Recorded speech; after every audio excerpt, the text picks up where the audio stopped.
đi xung nắc hiền kinh khâu. Ngồi đi các em.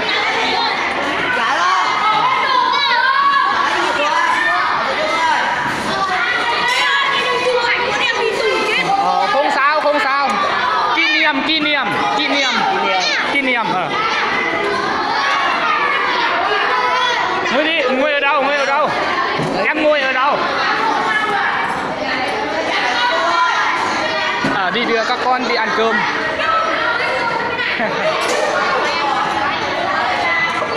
Ngồi trồn lên.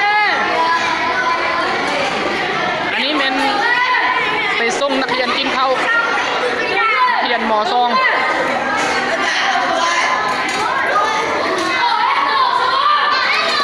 xem các bạn đi.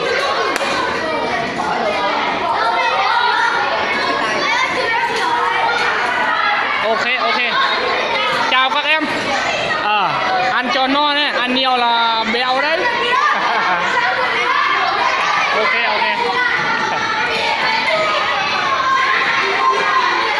Ôi chào các em. Chào các em. Ok.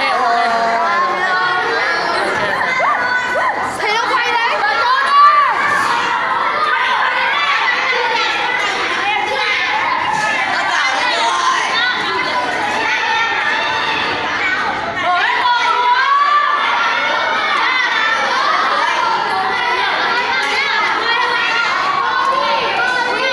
Anh này là thật không nữa.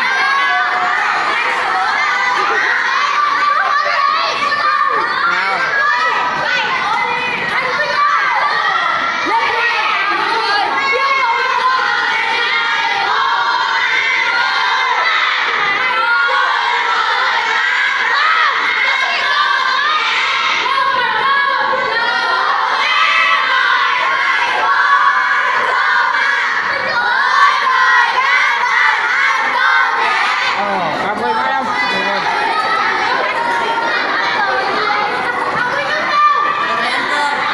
Ăn đi. Vâng, ăn. Anh đi về sông nạc hiền kinh khẩu.